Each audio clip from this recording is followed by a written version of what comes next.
Grand Tourisme avec Rallye Jeune. Sélection nationale de futurs pilotes de rallye.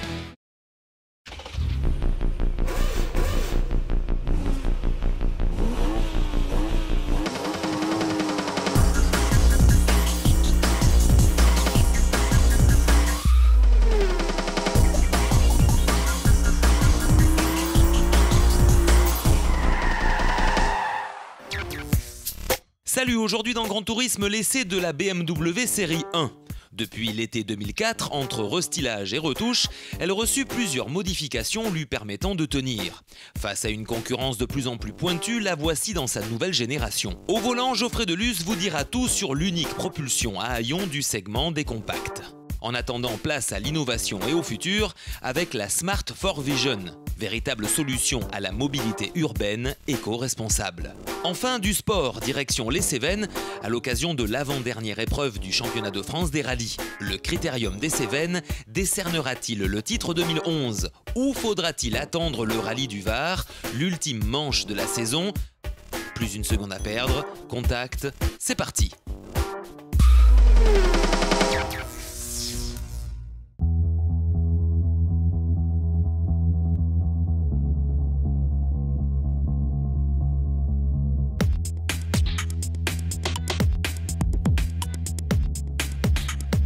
La série 1 offre aux conducteurs de compact la possibilité de réaliser le rêve de posséder une BMW. Une vraie, avec l'écusson bleu et blanc représentant l'hélice, symbole de la marque chère à la ville de Munich. Ne pensez pas pour autant conduire un véhicule d'entrée de gamme, vous êtes au volant d'une compacte premium. Cette deuxième génération perpétue la tradition de propulsion de la marque. Elle reste toujours l'unique modèle du segment à en disposer. C'est vrai qu'aujourd'hui, sur le modèle de notre essai, ce qui est original, c'est les rappels blancs qu'on retrouve un peu partout. Alors sur la baguette arrière, les jantes qui sont blanches, pas forcément plus faciles à entretenir. Sur les rétroviseurs, mais aussi, petit détail assez fin, on le retrouve sur les calandres avant, le chrome et le blanc qui partagent. Bref, une voiture à la fois très classe, mais un petit peu sportive et différente. Avec cette série 1, on reconnaît le caractère dynamique, il faut dire que tout participe à le rendre sportif. En premier, sa face avant, aux imposantes prises d'air mises en valeur par le regard étiré. Dominé par les naseaux BMW grand format qui signent sa puissance. Son profil aux lignes creusées lui donne l'agilité du fauve en attente de surgir. L'arrière, quant à lui, bénéficie d'un tablier qui tire une ligne dans le prolongement des bas de caisse latéraux.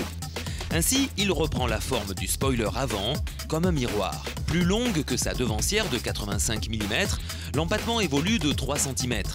Les voies progressent à l'avant de 51 mm et 72 à l'arrière. La largeur prend au passage 17 mm. À bord, c'est vrai, pas de changement, hein. On reste bien sûr dans une BM avec un côté très sobre, très épuré, bien fini bien sûr. Les sièges sont dans notre version d'essai blanc, donc là encore une fois c'est assez différent et ça marque un peu par rapport à d'autres véhicules.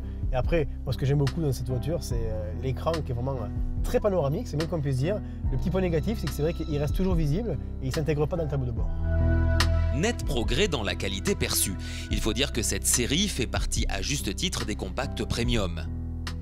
La position de conduite parfaite ne demande qu'à s'exprimer tout au long de vos voyages. À l'intérieur, la tendance sportive de l'ensemble ne fait aucun doute. À l'arrière, le passager central se verra contraint de passer ses jambes de chaque côté du tunnel de transmission. Preuve irréfutable que vous circulez à bord d'une propulsion.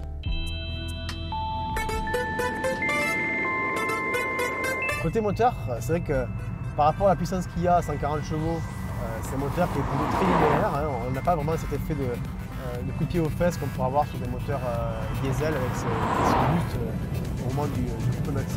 La vraie performance, c'est aussi surtout qu'il pollue très peu aussi. Première pour la BMW série 1, l'ensemble des moteurs essence comme diesel dispose de la nouvelle technologie BMW Twin Power Turbo. Côté moteur essence, il délivre de 136 à 170 chevaux pour la 118i. Enfin, concernant les motorisations diesel, la puissance varie de 116 à 184 chevaux suivant le modèle.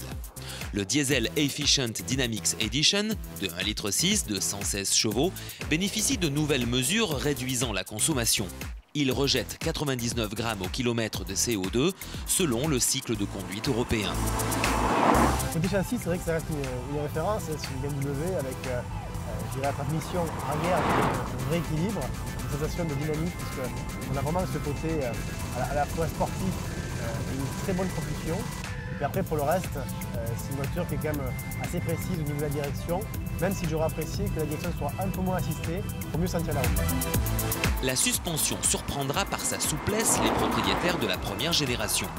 Pour remédier à cela, vous opterez pour la version Sport Line, où vous passerez par le très fourni catalogue des options.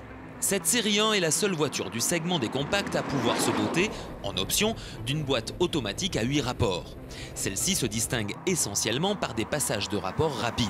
Cette option de boîte automatique à 8 rapports contribue à faire descendre les consommations et les émissions de CO2 des variantes les plus puissantes de la nouvelle BMW série 1 en dessous de celles de leurs homologues à boîte mécanique. La fonction Steptronic offre au conducteur d'engager les rapports manuellement via le sélecteur électronique. De nouvelles possibilités de personnalisation grâce au BMW Lines. La Sport Line, comme son nom l'indique, plus typée sport, tentera les inconditionnels de la marque. Quant à la finition Urban Line, elle signe un style plus contemporain avec notamment des inserts intérieurs en verre acrylique d'un nouveau type.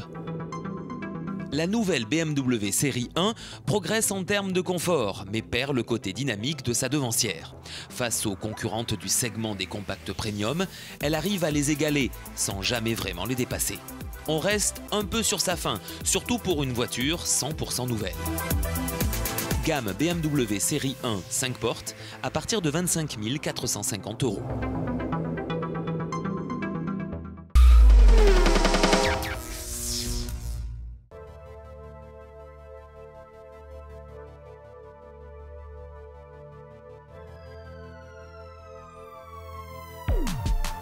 Voici le concept car commun Smart 4 Vision présenté lors du Salon international de Francfort. Il se distingue par un design futuriste et des technologies innovantes. Toutes ces solutions ont en commun l'efficacité énergétique, mais aussi, plus original, le traitement de la gestion de la température. Sans oublier, cela va de soi, la chasse au poids par une construction plus légère, mais tout aussi sécuritaire.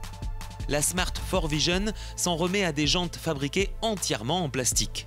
Présenté en exclusivité mondiale, ce composant est prêt à être produit en grande série. Les jantes réalisées dans un matériau à haute performance, développé par BASF, permettent d'ores et déjà d'économiser près de 3 kg par roue. Résultat, excellente résistance thermique et chimique, rigidité dynamique, ténacité et bonne aptitude en effort continu. Les portes, comme d'autres composants, sont fabriquées en résine époxy renforcée de fibres de carbone. Il fait partie lui aussi des matériaux composites à haute performance. De même que la cellule de sécurité Tridion, véritable signature visuelle de la marque. Plus originale, les solutions trouvées afin de gérer les températures intérieures. À bord de la Smart 4 Vision, différentes mesures sont ainsi chargées d'optimiser l'efficacité de la climatisation et d'éviter le chauffage de l'habitacle complet, une fonction particulièrement énergivore. Pour protéger le pare-brise et les vitres latérales de la Smart 4 Vision des rayons du soleil, BASF a créé un bouclier thermique. Un film non métallique est inséré entre les strates du verre de sécurité afin d'opposer au rayonnement infrarouge une réflexion efficace. Je vous ai gardé le meilleur pour la fin, le toit de la Smart 4 Vision. Les surfaces hexagonales transparentes sont captivantes. Il s'agit du premier toit transparent qui produit aussi de l'énergie. Techniquement parlant, ce sont des cellules solaires entièrement transparentes, basées sur des colorants organiques intégrés dans un toit en sandwich. Ces colorants transparents sont excités par la lumière.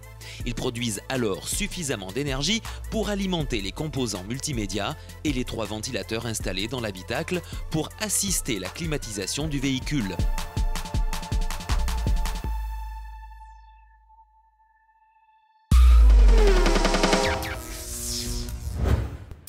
Le Critérium des Cévennes est sans aucun doute le plus technique, le plus difficile, le plus redouté des rallyes. Les favoris ont souffert. Brunson a visiblement eu du mal à se remettre de sa sortie en Alsace début octobre. Snowbeck, quant à lui, n'a jamais été en passe de réaliser l'exploit dans le Gard. Quant au leader du championnat, Gilles Nantais, il part en tête à queue dès la deuxième spéciale. C'est Pierre Campana sur Mini Countryman qui prend les commandes du rallye dès la première spéciale devant le revenant Jean-Marie Cuoc sur 206 WRC. Mais Kuok, en pilote expérimenté, reprend la tête du rallye à partir de la 4e spéciale et termine la journée avec 43 secondes d'avance sur Campana et plus de 2 minutes 20 sur le local Jean-François Mourgue sur 307 WRC. Avec autant d'avance, Kuok pouvait presque se permettre de dérouler sur la dernière étape, mais un problème de boîte de vitesse l'arrête net sur la 11e spéciale. Campana s'installe alors en tête. Les 2 dernières spéciales sont pour les habitués des podiums, Brunson sur l'avant-dernière, Snowbeck sur l'ultime spéciale, mais ce sera insuffisant pour monter sur le podium. Pierre Campana s'impose devant Jean-François Mourgue et Eric Brunson. Il a fallu aller la chercher, celle-là, parce que hier, quand on a cassé la transmission, on a pu concéder 1 minute 30. Et après, on s'est forcé à bien conduire et surtout bien comprendre la voiture. C'était que la première fois qu'on roulait dans des conditions pareilles avec. Elle a super bien fonctionné, l'équipe a fait un super boulot, donc plus que content. Et voilà, 2e victoire au championnat de France, je suis très content. La finale du championnat de France des rallyes, ce sera dans le Var du 24 au 27 novembre prochain. Gilles Nantais est toujours leader.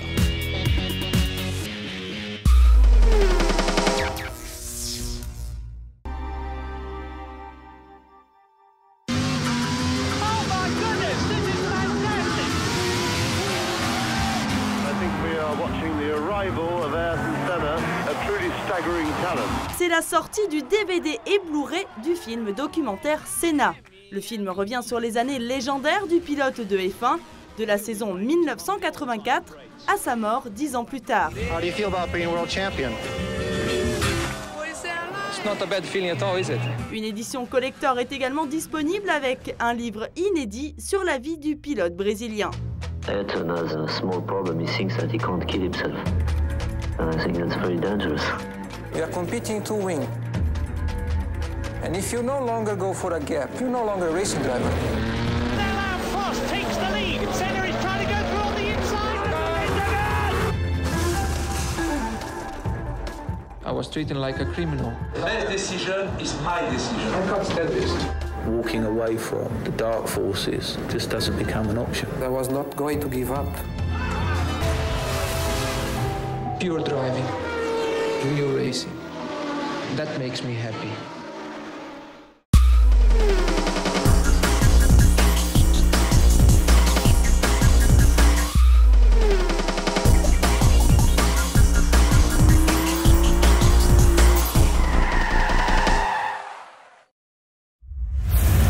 Grand Tourisme avec Rallye Jeune.